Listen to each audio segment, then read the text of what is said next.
ایک بندہ حاضر ہوتا ہے، وہ کہتا ہے اے اللہ کے ولی، میں آقا کا دیدار کرنا چاہتا ہوں، آقا کو دیکھنا چاہتا ہوں، کونین کے والی کا دیدار کرنا چاہتا ہوں، کوئی نسخہ دے دیجیے، آپ میرے مرشد ہیں، بتا دیجیے آقا کا دیدار کیسے ہوگا۔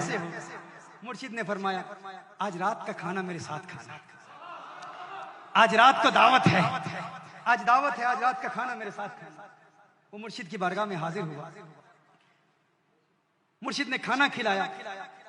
اولیاء کا کھانا بھی عجیب ہوتا ہے، کبھی کبھی اولیاء کھانا کھلاتے ہیں اور کھانا کھلا کر دل کی بیماریوں کا علاج کرا دیتے ہیں، دلوں کو چمکا دیتے ہیں۔ اور کبھی کبھی ایسے اولیاء بھی ہوتے ہیں جو کسی کے مرض کا علاج کرنے کے لیے خود بیمار بن جاتے ہیں۔ خواجہ نظام الدین اولیاء محبوب الہی رحمہ اللہ کا واقعہ مجھے یاد آ رہا ہے۔ آپ بیمار ہو گئے تو آپ کو بتایا گیا کہ ایک غیر مسلم ہے جو کچھ پڑھتا ہے، کچھ دم کرتا ہے، ایک غیر مسلم ہے جو اپنا کچھ کلام پڑھتا ہے، دم کرتا ہے، اور سنا ہے کہ اس کے دم میں بڑا اثر ہے جو کچھ بھی وہ پڑھتا ہے۔ خواجہ نظام الدین اولیاء رحمۃ اللہ تعالی علیہ اس کے پاس چلے گئے، اس نے کچھ پڑھا، جو کچھ بھی پڑھا، اب فوراً سے احتیاط ہو گئے، فوراً سے احتیاط ہو گئے۔ آپ سے احتیاط ہوتے ہیں تو فرماتے ہیں تیرا کون سا عمل ہے جس کی وجہ سے تو نے جو پڑھا ہے میں ٹھیک ہو گیا؟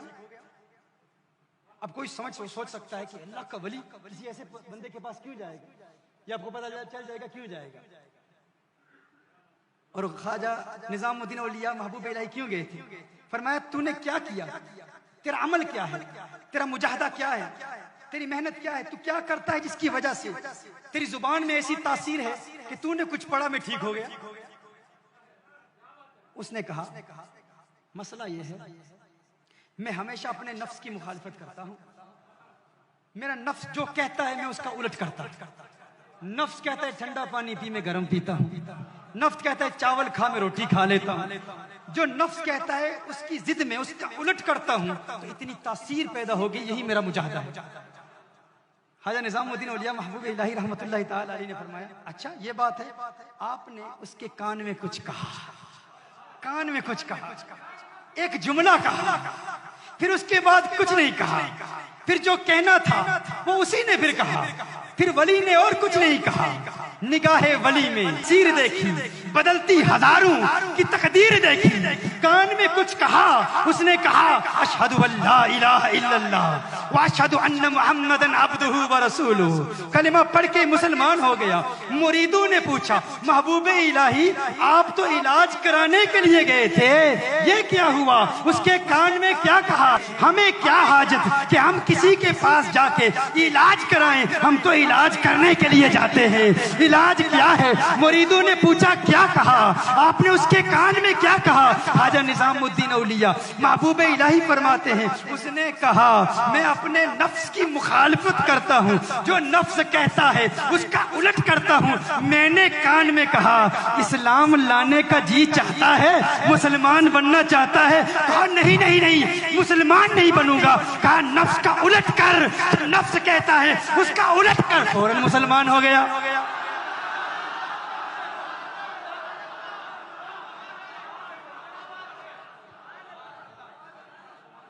فوراً کلمہ پڑھ لے، تو یہ اولیاء کا طریقہ ہے۔ ہمارے ہاں کچھ جاہل ہیں، چیپٹر نمبر دس ورس نمبر دس، چیپٹر نمبر دس ورس نمبر دس، بائبل چیپٹر نمبر دس ورس نمبر دس، وہ ساری زندگی ریفیوٹ کرتے کرتے کرتے اپنے ہی بندے کھڑے کر کے انہیں کو کچھ پیسہ دے کے تو میرے سامنے کھڑا ہو جانا، یہ سوال کرنا میں جواب دوں گا، تو کلمہ پڑھ لینا، میرے نوٹ آتے رہیں گے، مجھے مال ملتا رہے گا۔ چیپٹر نمبر دس ورس نمبر دس، عقل کے اندھو اگر نظام الدین اولیاء محبوب الہی کی بارگاہ میں اگر اس میں قضائے تربیت سے تمہیں فیض ملتا تو پھر جس کو دیکھتے کلمہ پڑھ کے مسلمان ہو جاتا۔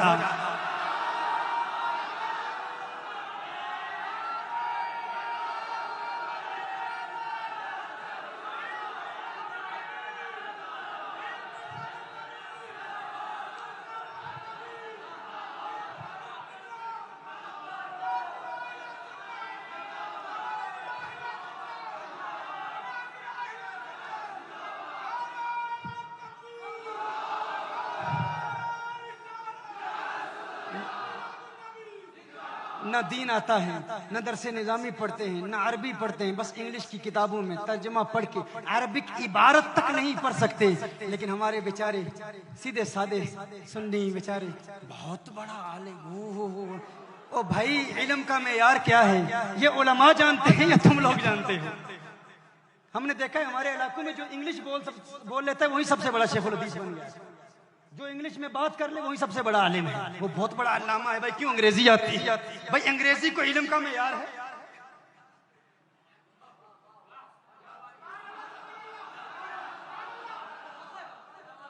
یہ وہ کہہ رہا ہے جو انگلش جانتا ہے.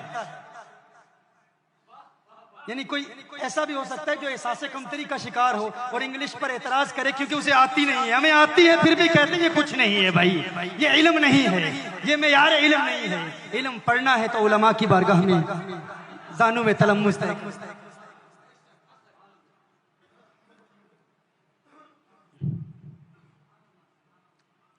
ہاں اس ولی اللہ کی بارگاہ میں وہ حاضر ہوتا ہے، آقا کا دیدار کرنا چاہتا ہے. کہا شام کا کھانا میرے ساتھ کھانا. کھانا کھلایا لیکن کھانا کم تھا، نمک بہت زیادہ تھا. نمک بہت زیادہ شیخ نے نمک ڈال دیا. اب شیخ کے ادب میں کچھ کہہ بھی نہیں سکتے. کھانا کھا لیا، نمک بھی زیادہ ڈالا اور پانی بھی نہ دیا. مرشد نے نمک بھی بہت ڈال دیا، پانی بھی نہ دیا. اب وہ ادبن کچھ کہہ بھی نہیں سکتا، شیخ کی بارگاہ میں حاضر ہے. شیخ نے فرمایا گھر جا کر پانی نہیں پینا، حضور کے دیدار کا نسخہ کل بتاؤں گا. اس نے کہا لیکن مرشد میرے دل میں تمنائیں مچل رہی ہیں، آرزو ہے، خواہشات ہیں، آقا کا دیدار ہو جائے. کہا واقعی خواہش ہے، واقعی دل میں آقا کی دیدار کی طلب ہے. مرشد بہت بڑی طلب ہے، میں تو آقا کا دیوانہ ہوں، آقا کا عاشق ہوں، آقا کو دیکھنا چاہتا ہوں. کہا ٹھیک ہے پانی نہیں پینا. اب وہ نمک کھایا ہوا ہے بہت زیادہ، پانی مرشد نے بھی نہیں دیا. حکم ارشاد فرما دیا گھر میں بھی پانی نہیں پینا. وہ گھر جاتا ہے، بغیر پانی پیے سو جاتا ہے. دن کے وقت مرشد کی بارگاہ میں حاضر ہوتا ہے میرے شیخ آقا کے دیدار کے نسخہ آپ نے عطا فرمانا تھا، اس کا کیا ہوا؟ فرمایا رات پانی پیا تھا. کہا نہیں. کہا بغیر پانی پیے سو گیا تھا. کہا سو گیا تھا. خواب آئی کیا دیکھا؟ کہا دریا دیکھے، سمندر دیکھے، چشمے دیکھے، بارش دیکھی. جہاں نظر اٹھائی پانی ہی پانی نظر آیا، پانی کے علاوہ کچھ نہیں نظر آیا. مرشد نے فرمایا یہی میرا سبق تھا، یہی میری تعلیم تھی. تو کہتا ہے کہ تیرے دل میں محمد عربی کے دیدار کی طلب ہے، پیاس ہے، چاہت ہے. ارے سچی چاہت پیدا کر. اگر پانی پیاس سچی تھی، پانی پیاس بجھانے کے لیے تیری خواب میں آ سکتا ہے تو آمنہ کا لال کیوں نہیں آ سکتا؟ وہ بھی آئے گا. تو پیاس تو پیدا کر، تو طلب تو پیدا کر، تو طلب تو پیدا کر، تو عشق تو پیدا کر، تو دیوانگی تو پیدا کر، بارکتی تو پیدا کر. اس کے مصطفیٰ میں اپنے دل کو چمکا دے.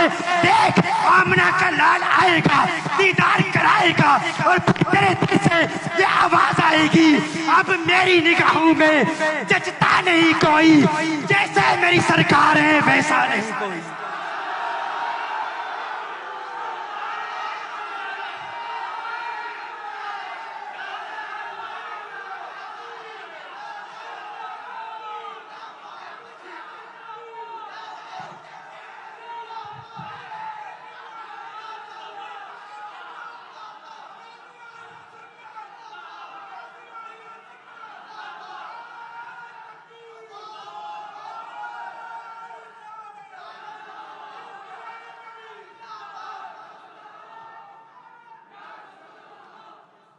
یہ میرے آقا صلی اللہ علیہ وسلم کے دیدار کا نسخہ ہے. اگر بنگلور کی گلیوں میں آپ کی آنکھیں حسیناؤں کے چہرے بھی تلاش کر رہی ہوں اور پھر یہ کہو کہ آقا کو دیکھنا چاہتے ہو، یہ سچی طلب نہیں ہے، یہ سچی طلب نہیں ہے. اگر سچی طلب ہے تو پھر آقا کا دیدار اس وقت ہوگا جب خانہ دل کو ہر دنیا کی محبت سے پاک کر کے آقا کو پکارو گے. ادھر آنکھ بند ہوگی، ادھر دیدار مصطفیٰ ہوگا. جب دیدار ہوگا پھر دل سے آواز آئے گی کچھ ایسا کر دے میرے کردگار آنکھوں میں ہمیشہ نقش رہے، روئے یار آنکھوں میں انہیں نہ دیکھا کس کام کی ہے یہ آنکھیں کہ دیکھنے کی ہے ساری بہار آنکھوں میں. دیکھنے کی ہے ساری بہار آنکھوں میں، دیکھنے کی ہے ساری بہار آنکھوں میں۔